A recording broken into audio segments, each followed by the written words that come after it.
হঠাৎ করে মুরগির মাংস কষা খেতে ইচ্ছা করলে এভাবে আমি কষিয়ে নিই।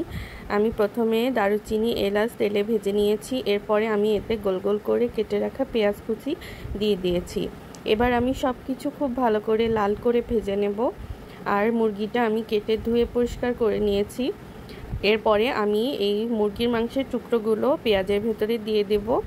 পেঁয়াজটা কিন্তু একদম বেরেস্তা করে ফেলতে হবে, তাহলে স্বাদটা ভালো আসে। এরপরে আমি মুরগির মাংসের টুকরোগুলো দিয়ে ভালোভাবে ভেজে নেব।